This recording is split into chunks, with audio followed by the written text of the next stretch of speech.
Hi, I'm Lisa Chaddock. I teach in the Department of Geography. How would you define project-based learning in your own definition? For me, project-based learning means that they either have a set of data that they analyze and present, or they find a project that's part of their heart. And that's the ones I prefer, is because I'm finding that they're more engaged if they're really interested in that process. If they're not interested, they will go to the library, fill out the forms, do the data, turn it in, and not remember it 5 years from now. And so part of project learning isn't just the project, it's the self-discovery.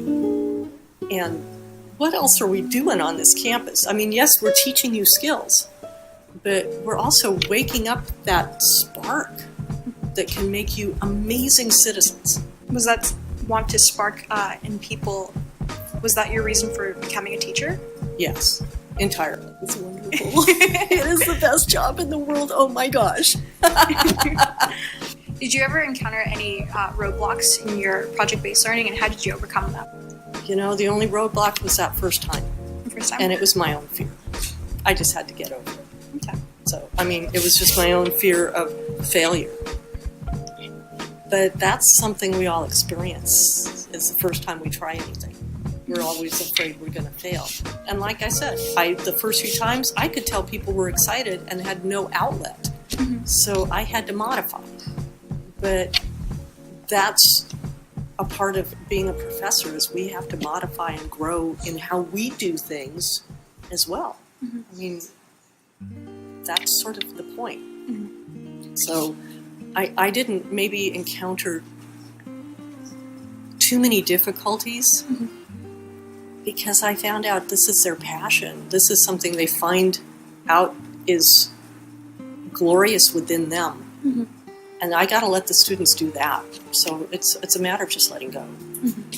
What would you say to teachers who are like hesitant on bringing project-based learning into their classroom?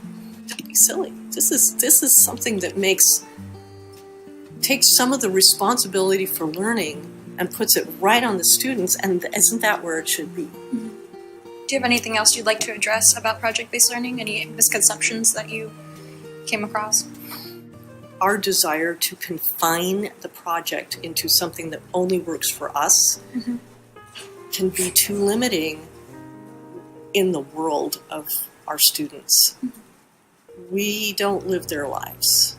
We don't understand what their constraints are.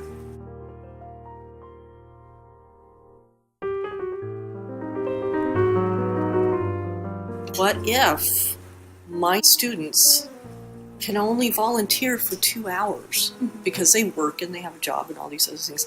If I hand them this massive data that takes them 8 hours to crunch, I'm not being fair to them.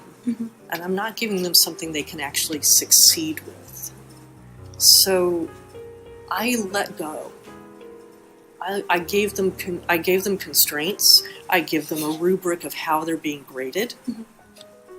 And then I let go.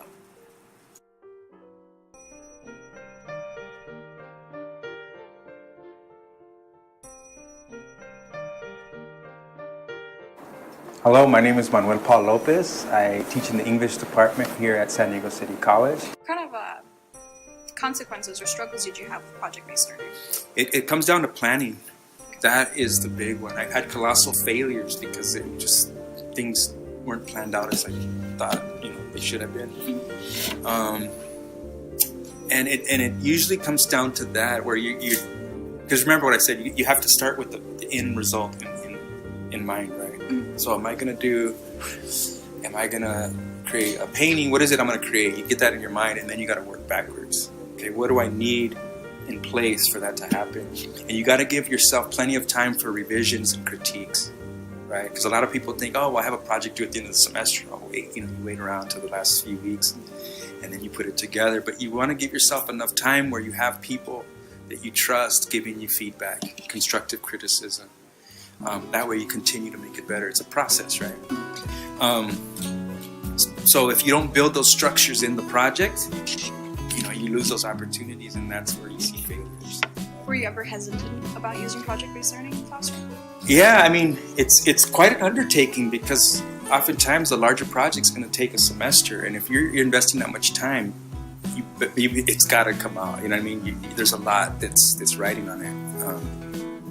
So it could seem daunting, but there's nothing like it, right? Because everyone hopefully has a personal connection to what it is that they're exploring, and those discoveries that happen along the way. You know? Rather than having a prescribed sort of assignment for everybody gets to enter the conversation through a medium that of their choosing most of the time, right? So that's really important. That's really powerful. So that personalization that happens with projects is great. You talked about failures in other past projects. Yeah. How did you overcome those major roadblocks? Well, it hurts. You know, there's those moments where it hurts, and you're like, oh, you know. But then once you pick yourself up again, you know, you got to take what people give you in terms of, like, again, going back to those people that you trust and asking them, you know, what did you see? How can I improve this? And if it's a certain technology that you wanted to use and it just didn't work out, go to those people that have a good sense of, you know, that are pretty good at it and they've experienced it and they can give you some. You got to be open, and you got to understand. You got to be humble enough to know that you got to ask questions. It's when you don't ask questions and you don't seek out people that can help you, that's when you run into problems. You know, so it is a community. It's very collaborative. That's the beauty of project-based learning, is that you're working with a small community or a large one, right? But you got to be open and open to feedback and critiques. That's a very important element for this. Yeah. What would you say to teachers who are hesitant on bringing project-based learning into the classroom? I would first say do something that you're passionate about. You know, a topic because that's going to lure you and drive you through the planning stages of the project. You might not want to start with a semester-long project. You might want to start with something that's, you know, maybe a 3 or 4 week smaller scale project. And once you start getting the successes and kind of seeing the inner workings and project design, and you get a good feel for it, then just start from there, start to expand it. You know?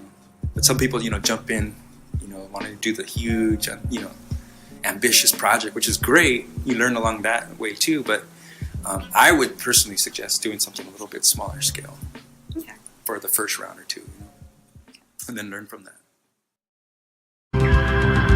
We don't need no education.